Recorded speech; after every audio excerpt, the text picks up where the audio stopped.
All right, ladies and gentlemen, collectors of all ages, welcome back to another stimulating Monday market report, this time for the week ending December 18th, 2022. So we're going to be taking a look at the most relevant post-1900 modern era graded coins to have sold here last week. I would say for being beyond the halfway point of the month, wow. Some pretty impactful coins that have sold here this week. We're going to talk a lot about all of them. I would say that the only hole in all of this is that there's not nearly enough 10-cent dime hits to talk about, but boy, everything else was highly represented this week. Is this going to be something that's going to carry on even through Christmas and New Year's? Because we typically see a precipitous drop-off in overall just activity. Not so much desirability for any coins whatsoever, but just activity. People are taking a little time off. They're essentially giving their bank accounts a little break, in lieu of shopping for family and doing other things, vacationing and whatnot. But I can honestly say that based off of what we're seeing, boy, the market sure is threading the hyperbolic needle of sorts, going all the way up to about the last week before Christmas hits. And the coins, again, represented today is nothing short of stunning. So I want to thank each and every single one of you for tuning in to the Monday Market Report for the week ending December 18th. I'm your host, Sean. We're going to be looking at great collections and seeing the coins that they have sold here in the last 7 days. So I wish you guys a really, hopefully easy week. Hopefully you guys, actually have like a 4-day weekend coming up, or, just a really short week in general. Hopefully it's going to be easy on you guys as well. And for you guys there working out in the retail sector, just hang in there. It's almost coming to a close. So, how about we go ahead and jump in and see what is sold. Let's go ahead and start out with the 1-cent denomination coins. Starting out with a proof. There you go. 1971S is our date on this Lincoln Memorial cent. This one just so happens to grade out PCGS Proof 69 Red, Deep Cameo. Not the typical date where you see Proof 70s. It's actually quite scarce of a grade. Whereas once you hit into the mid 70s, quality tends to get a little bit better. We're seeing more coins that will grade out that perfect grade. 71S still kind of suffering from a few of the things that had plagued the 1960s, specifically proof coins. It's a beautiful specimen. 69 red is nothing to turn your head away from, because it is a phenomenal grade. More than likely, this is going to be something that is tailored to a registry set. I wouldn't see any other reason of investing in a coin like this or buying it for your collection. And spending the kind of money it's sold for. In this case, this one hammered at $1,800.66. For those of you out there who are purists or, just like U.S. early type coins, some of the obsolete stuff, obviously $1,800 can go a long way at purchasing something else. But when it comes to these high-powered registry sets, folks will, make concessions in order to own something like this, whereas everybody else will see the irrationality, I guess, of what we're seeing here from these type of sales. So $1,800 is where this one ends up, and that's how we kick off the MMR for the week. The next one that we have here is one of the scarcest varieties that you could possibly ever cherry pick within the Memorial backed series. So this is the 1970S Lincoln that features the FS101 or the doubled die obverse. This thing is actually quite strong, but in comparison to, say, the 69S or even the 72 FS101, there's just no comparison. Those other two examples, date-wise, certainly have a lot more dramatic appearance to them, although this one is probably the scarcest out of the three followed by the 69S, and of course that 1972, which a lot of people own, but still has a very desirable and very hot secondary market for grades above like Mid-State 63. All right, especially full red examples are very, very hot today. So this one right here is a Mid-State 65 red. PCGS is what the assigned numerical wise to the grade. This one ended up selling for $6,924.38 here this last night. And again, this is one of those coins you certainly got to keep on the top of your list. There have been folks that have found these in BU rolls, not necessarily in pocket change or going through coin rolls from the bank. So do take that into consideration. More of these are typically found in mid-state condition than much more circulated condition. Our feature coin of the week proves once again that condition really doesn't matter. Now, we all know about this transitional 1 year type where the U.S. Mint had elected to switch over to a zinc-coated steel planchet composition in 1943, which posed a bunch of different scenarios, right? The outgoing bronze composition was still around in a sense that while they were transitioning to this new composition for 1 year, there was still plenty of these older bronze planchets sitting in hoppers and wherever they get stored at, ballistic bags or whatever. So there's a lot that can go wrong. And if we think about the time period where manufacturing was really running at kind of like a really quick pace, it's all about cranking things out and getting it out there, irrespective to overall quality. Things like this can happen. Now, the 43 obviously is a 1 year kind of just anomaly, right, in coinage history. But when it went and reverted back to the old style bronze planchets, where some would say they even used old shell casings to produce 1944 Lincolns, and it's quite the stout number, there were a few erroneous leftover zinc-coated steel planchets that were left over. Whether they were dropped on the floor, again, just think about the time period in which, quality wasn't exactly at its peak. And you can understand that folks that are cleaning up the floors of the U.S. Mint facilities and, they're finding all of these leftover planchets from the last few years, they're just tossing them, right into the mix of the current generation of planchets for that particular date. And, something like this, of course, would be struck. And there are a number of 1944 steels, which by the way aren't supposed to exist, that have been found over the years. But this is probably one of the lowest graded examples I've seen. Doesn't even get a numerical grade because it's a details coin. PCGS notes, I believe, environmental damage. You could see all these little raised areas. For those of you that aren't aware, this particular planchet composition was really susceptible to a lot of corrosion.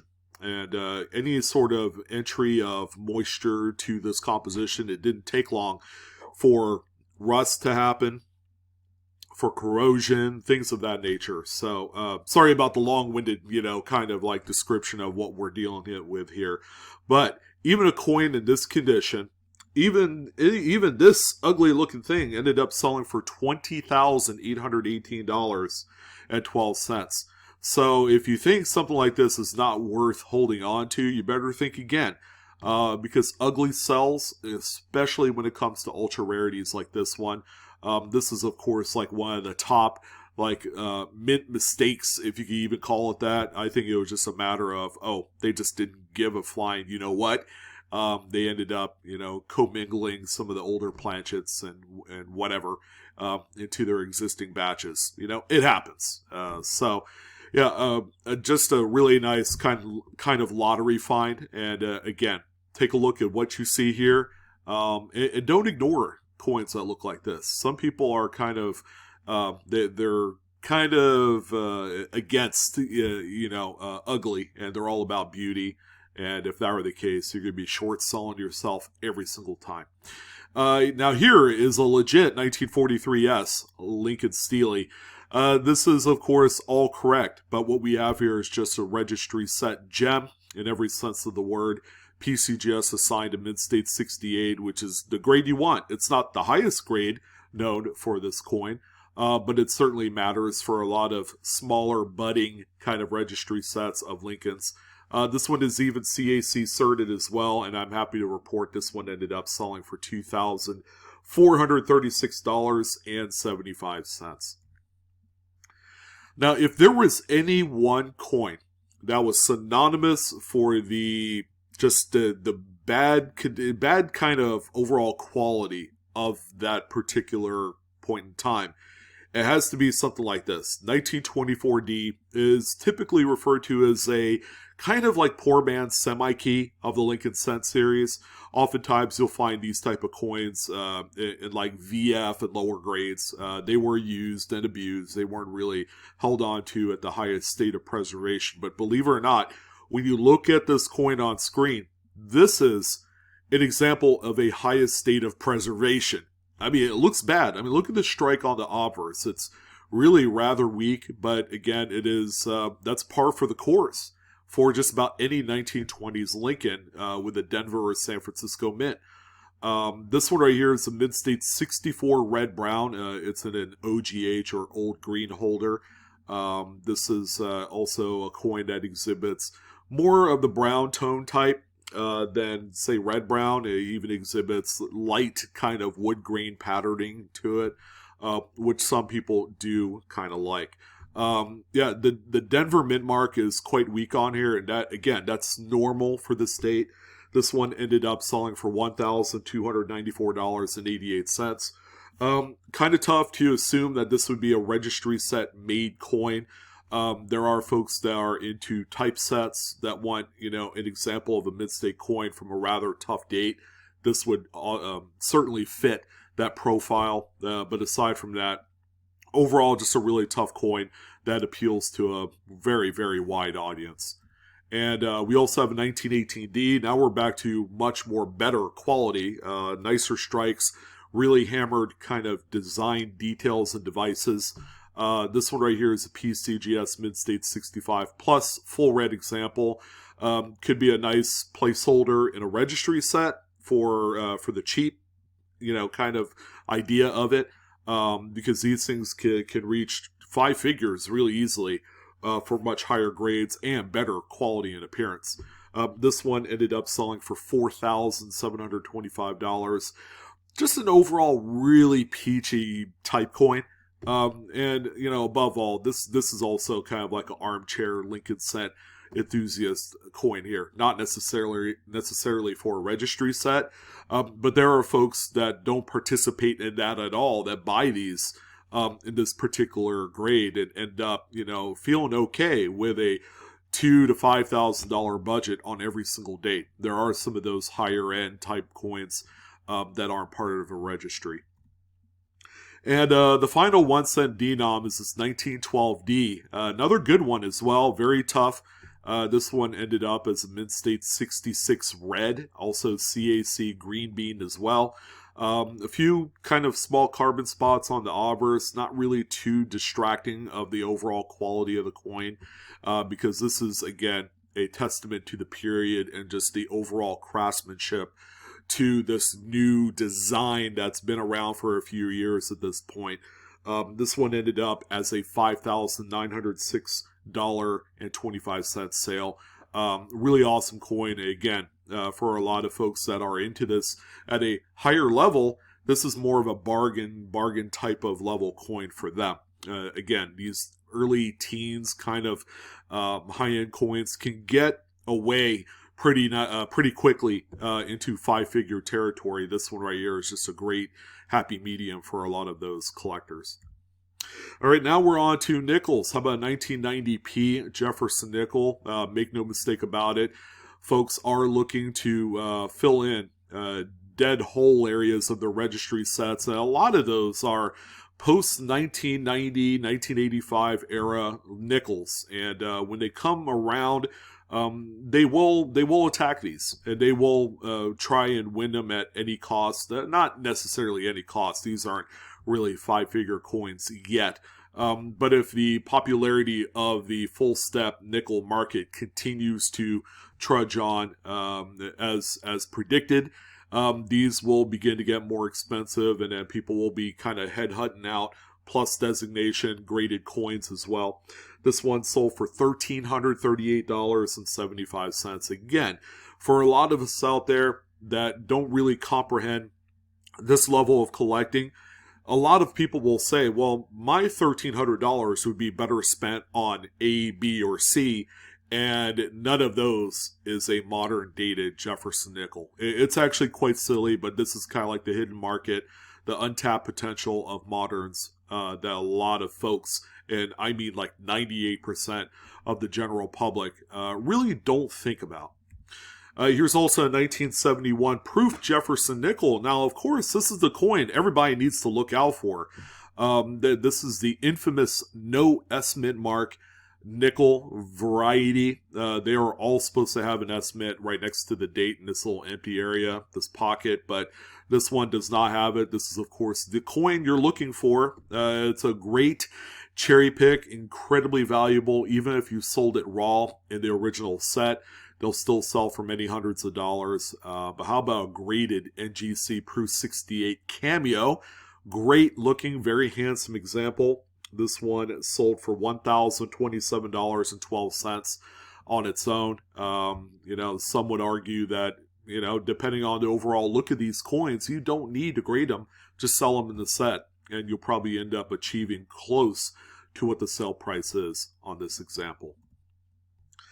Now, here's a coin that I'm happy to add into today's list because we just don't see them. They come around every so often, but this is a 1942p Type 2. So this is actually a Silver Wartime proof Jefferson nickel. Pretty scarce. You don't see these too often, and when you do, oftentimes they're going to look probably not as good as this one does. This one has kind of like that old proof set milky white look to it, which again is normal for this time period. If you're hunting these out, oftentimes you're going to find as less attractive, kind of eye appeal that not a lot of people want. But when it comes to scarcity and finding a proof nickel with that big giant mint mark on top of the dome of Monticello, I mean, you take what you can get. Now, this one, PCGS graded as a Proof 68. As you can see, it says Type 2 on the label. This one sold for $2,805.75. Great looking coin, and this is one that if I could add to my list of desirables, I would put it there. It's going to cost me a pretty good amount of cash to own one. We do have a couple Buffaloes, just known for quality and scarcity. This 1934D is one of those. PCGS tabbed this one as a Mid-State 66. It's also got the CAC Green Bean. Not a particularly easy coin to spot. Anything after 34, once you get into like 35, all the way up to 38. Mid-State 66s kind of grow on trees, but somewhere along the line, 34s are not known for that, but in any case, this is a good kind of like placeholder in a registry set or a great type piece of a certain scarcity. This one sold for $1,968.75. And the final nickel denom for the week, we had quite a bit of a list of pennies and nickels. 1928S, a very tough date. This one is a PCGS Mid-State 66. You'd be happy to own something like this, even though they're known for their lusterless surfaces. This one is just pretty nice, given its time period. The 20s were anything but roaring for a lot of quality control. This one is actually a pretty decently struck example, I will say that. Very nice details all around. You have a very clean back of the neck of good old the Indian on the front, which is really cool. You usually see a lot of dye flow in that area. This one ended up selling for a pretty small nugget of cash at $10,535.62. The 1920s are just rife with all sorts of rarities, and if you're lucky enough to cherry pick one of these at like a coin show or a coin shop, I mean, congratulations. That's a heck of a find, and that should go immediately to a grading company for authentication. Now we do have a few dimes. No Roosevelts again. A few weeks in a row without Roosevelt dimes. Again, it's hit or miss. It really takes a established collection to showcase Roosevelt high-end kind of registry set coins. But this week we have a couple Mercs. How about this really nice kind of watercolor-esque toned Mercury dime? This is a 1935, one of my favorite dates, bar none, of U.S. type coins. Probably because my dad was born in 35, so I have a particular affinity for it. But aside from that, 35, you get a really nice high-quality struck year across the board, from Lincolns all the way up to half dollars. I mean, you can't go wrong. Even piece dollars are also quite nice as well. PCGS graded this one as a mid-state 67 plus with full struck bands. Very nice coin. CAC certified. This reverse here, where it's kind of foggy, actually has some scuffing on that plastic. But boy, what really won this coin over with a lot of bidders has to be that obverse toning.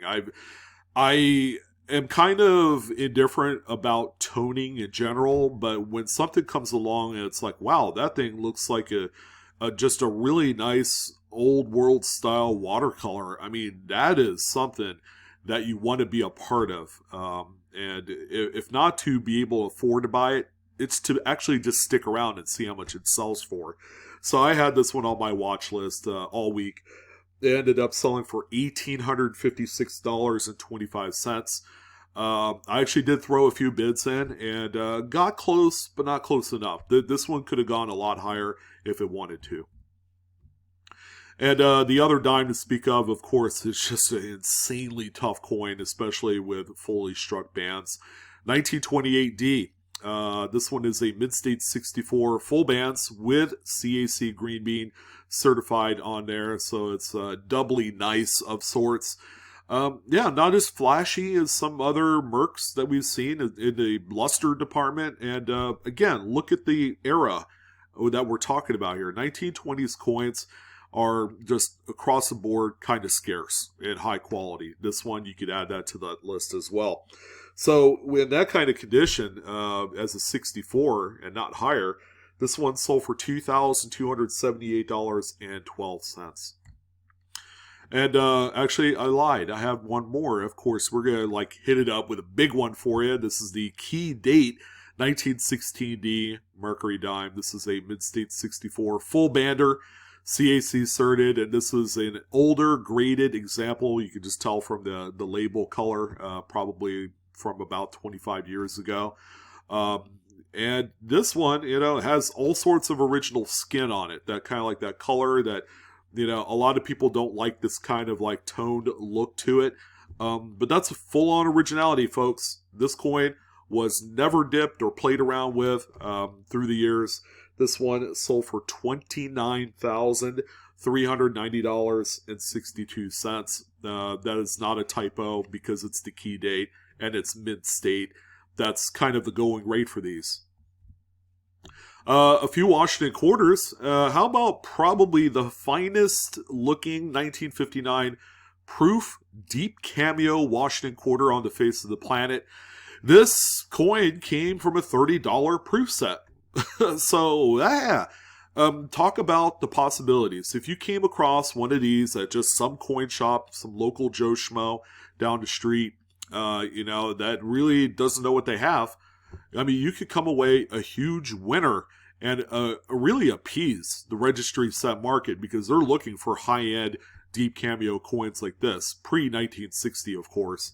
So this one is so close to being perfect. Proof 69 deep cameo. I mean, where does this one fit in terms of value? Actually, the price will stun you. $15,300 sale on this coin. And might I reiterate, from a $30 proof set, ladies and gentlemen. Go out there, really do some digging, see if you come across a coin like this, and look at all the coins from Lincoln cents all the way up to half dollars and find and identify a double-sided deep cameo coin with lots of frost like this, and you're going to turn up a really huge payday like this seller did. We also have a 51S Washington quarter. Again, the toning leaves a little bit to be desired for a lot of folks who are into toned coins, but what this adds, again, is that originality, that original skin. Kind of a tougher date. This is a mid-state 67 plus CAC certed, made probably for a registry set. This one sold for $1,687.50. Good looking coin. And the final quarter of the bunch is going to be, of course, everybody's favorite key, 1932D. Probably my least favorite out of every coin this week, mostly in part to because it looks like there's a few fingerprints on the obverse. Very old, very, very old fingerprints, probably from 60, 70 years plus ago. Been a while. That's very, very early fingerprinting there. Someone's DNA also probably on that coin. Yeah, I mean, this is the coin everybody wants. For a registry set, it's very important. This one is a mid-state 64, original old green holder, CAC certified as well. And this one sold for $3,361.50. Really nice high-end type piece here. All right, believe it or not, we're going to end it off on 2 Ike dollars. Again, this is kind of like your bargain basement kind of cherry picking idea here. So we have the bicentennial clad 1776 to 1976 dual date. These are all S-mint, by the way. So again, copper nickel clad base, kind of like if you wanted to buy this at a coin shop, it'll run you back $5. But you know. What are we looking at here? So we're going to look for the Type 2 reverse. And of course, we're looking for perfection here. This one is a Proof 70 deep cameo. It doesn't look like it. Maybe the photos are a little bit darker, but compared to the next Ike dollar, this thing looks like it falls short in the cameo department. It just looks cameo, but you know, in hand, probably a different story. But the Type 2 is actually the lettering design on the reverse. This has the thinner letters with the serifs on them. The Type 1s have the bigger, chunkier block letters on the reverse.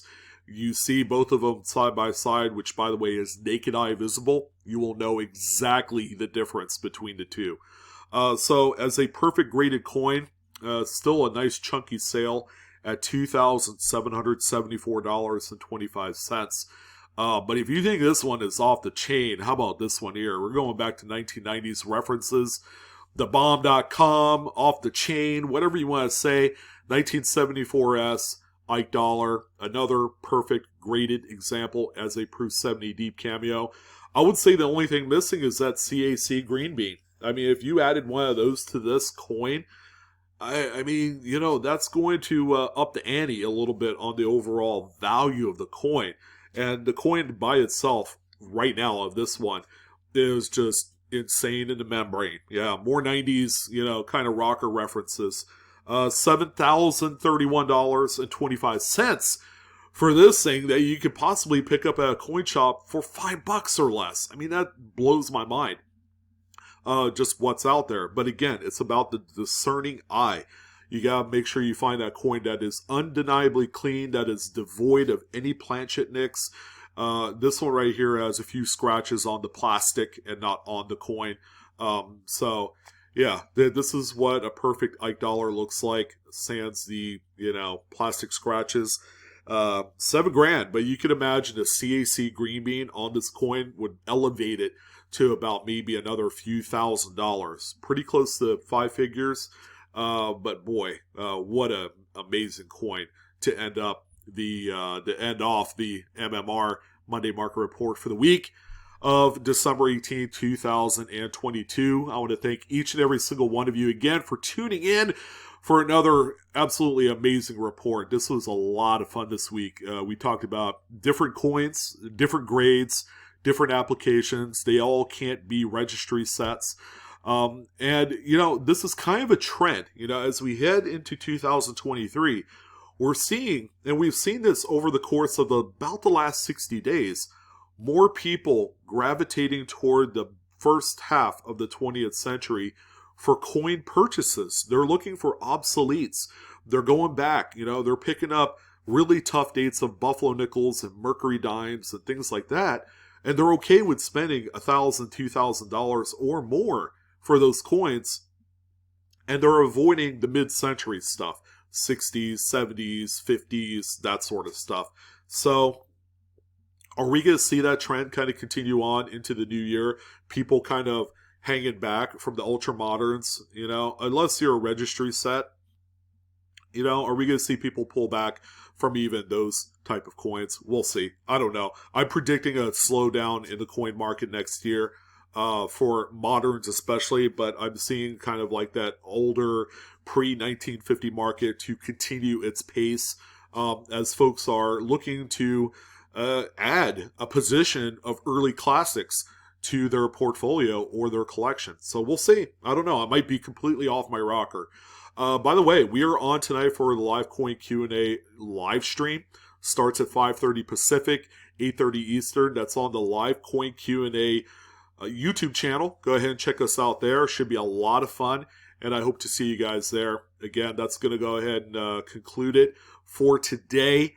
I'm your host, Sean, with Blue Ridge Silverhound. I hope you guys had a good time on this video. Have a great week. Happy holidays. Merry Christmas. Happy Hanukkah. And everything else I'm missing. That's going to go ahead and wrap it up. You guys take care. And I will see you on the next coin video. Oh, a couple Ikes flashed before you because they were just awesome. Yeah, that's it. I'm out. And so are you guys.